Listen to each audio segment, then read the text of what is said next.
वक्फ board जो पिछले कुछ दिनों से लगातार चर्चा में है और इंट्रोड्यूस भी किया गया था इसके बिल को संशोधन करने के लिए, जिसके बाद अब जेपीसी ज्वाइंट पार्लियामेंट कमेटी जो है वो भी यहां पर बनाई गई है।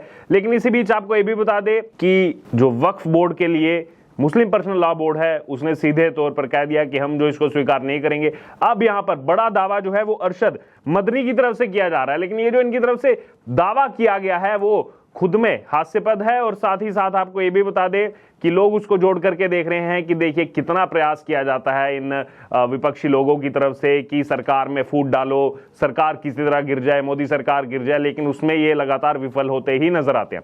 दरअसल आपको बता दें जमीयत उलेमा हिंद और all India Muslim personal law board ने गुरुवार को प्रेस कॉन्फ्रेंस की और वक्फ संशोधन बिल का विरोध करने की बात कही।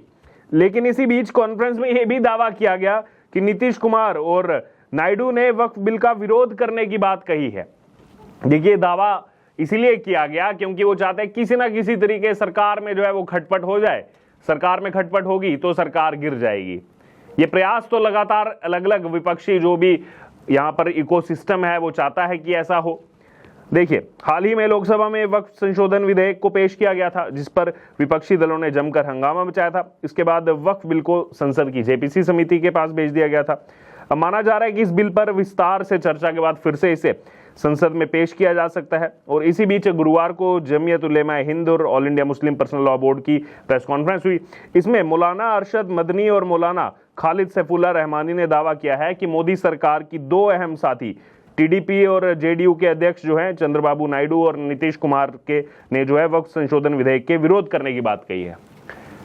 देखिए ये कह तो दिया इन्होंने, लेकिन इसको चरितार्थ करेंगे कैसे, क्योंकि आपको ये भी हम बताएंगे कि आगे इन्होंने क्या कहा। लेकिन उससे पहले थोड़ा सा मैं आपको और पीछे ले जाना चाहता हूं। जब इसको विधेयक को पेश किया गया तो सबसे ज्यादा निगाहें सबकी जेडीयू और टीडीपी पर ही थी पहले से कि आखिरकार इन दो पार्टीज का क्या स्टैंड देखने को मिलेगा, इनकी तरफ से क्या टिप्पणी की जाएगी या साइलेंट रहेंगे। क्योंकि अगर मान लीजिए साइलेंट रहते हैं तो भी 1% के लिए माना जा सकता है देखिए ये तो शांत हैं, इस पर चुप हैं, तो क्या इनकी बन रही है सरकार से, नहीं बन रही है।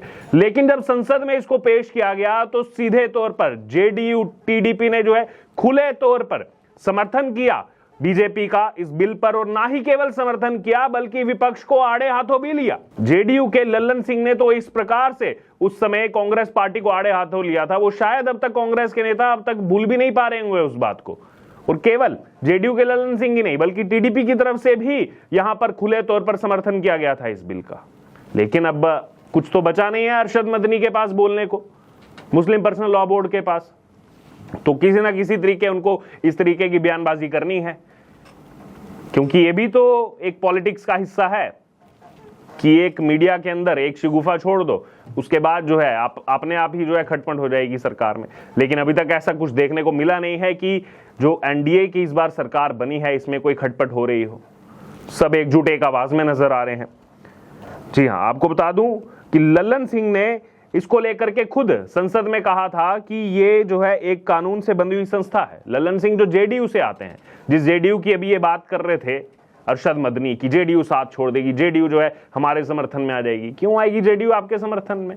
है क्या आखिरकार आपके पास ऐसा कि जेडीयू जो है वो सत्ता को छोड़ करके आपका साथ देने चले जाएगी? ठीक है, आपके जो है अपने मन में कुछ भी आप इच्छाएं पाल सकते हैं, लेकिन आकर के मीडिया में बोलना आपको लगेगा कि इससे कोई फर्क पड़ेगा। ऐसा लग तो नहीं रहा है कि इससे कुछ जेडीयू बीजेपी और बीजेपी टीडीपी के बीच में संबंधों में कोई फर्क पड़ने वाला है। क्या कहा था लल्लन सिंह ने, एक बार मैं दर्शकों को याद दिलाना चाहता हूं। लल्लन सिंह ने कहा था कि यह वक्फ बोर्ड जो एक कानून से बंधी हुई संस्था है, उस संस्था को पारदर्शी बनाने के लिए कानून लाया जा रहा है। पारदर्शिता होनी चाहिए। वक्फ बोर्ड कैसे बना? किसी कानून से बना है ना। कोई भी संस्था जो कानून से बंधी हुई है अगर वो निरंकुश होगी तो उसमें पारदर्शिता लाने के लिए सरकार को जो है उसके लिए कानून बनाने का हक है, और सरकार वो कर रही है। और वही इस मामले में देखने को मिल भी रहा है। लेकिन Muslim personal law board Arshad Madani बुखलाए हुए हैं इस मामले में, जगह जगह जाकर के मिल रहे हैं। पूरा जोर लगा दिया है कि नीतीश कुमार से मिलो, जेडीयू के लोगों से मिलो, जेडीयू के नेताओं से बात करो, टीडीपी के नेताओं से बात करो, किसी तरह इनको मनाओ कि इस बिल के लिए मत माने और हमारे हक में आ जाएं। लेकिन आखिरकार ऐसा वो करेंगे क्यों? हाल ही में बजट में भी हमने देखा, चाहे बिहार हो चाहे आंध्र प्रदेश हो, खुले मन से सौगात दी है उनको सरकार ने। टीडीपी की भी अगर बात करें तो टीडीपी के जीएम हरीश ने बिल का समर्थन किया था सदन के अंदर, और समर्थन करते हुए कहा था कि टीडीपी वक्फ संशोधन विधेयक का समर्थन करती है। सुधार लाना और उद्देश्य को सुव्यवस्थित करना सरकार की जिम्मेदारी है। हम विधेयक का समर्थन करते हैं, हमें इसे सेलेक्ट कमेटी को भेजने में कोई भी समस्या नहीं है। तो खुले मन से समर्थन किया था टीडीपी ने कि अगर इसमें कुछ बदलाव के लिए यहां पर अगर सुव्यवस्थित करना जो है सरकार की जिम्मेदारी है और वो अगर ऐसा कर रही है तो इसमें दिक्कत कहां है, हम साथ में खड़े हैं सरकार के। लेकिन अरशद मदनी को ये बयान याद नहीं आएंगे, जब प्रेस कॉन्फ्रेंस की थी तब उनको ये बयान याद नहीं आए होंगे। बाकी जो बीजेपी के सहयोगी दल हैं एनडीए में, वो तो वैसे ही खुले मन से समर्थन कर रहे हैं, सबकी निगाहें तो टीडीपी और जेडीयू की तरफ ही तो थी, लेकिन इन्होंने भी खुले मन से समर्थन किया है। इस बीच और क्या क्या कहा गया अरशद मदनी की तरफ से, वो भी आपको मैं बताना चाहूंगा। अरशद मदनी की ओर से कहा गया कि सेकुलर पार्टियों ने अपने घोषणा पत्र में कहा था जो धर्म है उस सभी धर्म के लोगों की धार्मिक आजादी होनी चाहिए, साफ है कि वो हमारे साथ हैं। अब देखिए, पहले तो इन्होंने कहा कि ये हमारा समर्थन कर रहे हैं नीतीश कुमार, चंद्रबाबू नायडू, फिर ये कहां चले गए प्रेस कॉन्फ्रेंस में, ये चले गए उनके घोषणा पत्र पर। फिर इन्होंने घोषणा पत्र को याद दिलाया जो पार्टी की तरफ से मैनिफेस्टो डाला गया था, उसमें इन्होंने ये जिक्र किया कि अपने घोषणा पत्र में इन्होंने कहा था कि जो धर्म है उसमें सभी धर्म के लोगों को जो है यहाँ पर धार्मिक आजादी होनी चाहिए, साफ है कि वो हमारे साथ है। सभी धर्मों को होनी चाहिए ना मदनी जी, सभी धर्मों को होनी चाहिए। और ये जो सेकुलर वाली आप बात कर रहे हैं, जो ये वक्फ बोर्ड लाया गया, ये तो अपने में ही जितनी असीमित शक्तियां यहां पर दी गई थी इस वक्फ बोर्ड को, जो अनलिमिटेड पावर दी गई थी, उससे तो बाकी धर्मों का नुकसान हो रहा था। तो वो जो सेकुलर आप करते हैं, तो सेकुलर में तो सब एक जैसे होने चाहिए। जो पीएम मोदी ने उस दिन सेकुलर सिविल कोड की बात की, उसमें तो सब एक जैसे होने चाहिए, सबको एक समान कानून से देखा जाएगा। तो इसमें कहां दिक्कत आ रही है मदनी जी को? दिक्कत यहां पर आ रही है कि इनको जो वोट बैंक की अपनी पॉलिटिक्स जो साधनी है वो नहीं साध पाएंगे।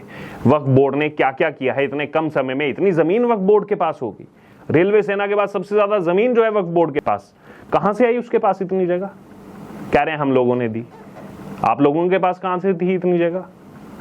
कितने केस चल रहे हैं वक्फ बोर्ड के, कितने केस पेंडिंग है, कितनी बार सवाल उठे हैं इस वक्फ बोर्ड पर?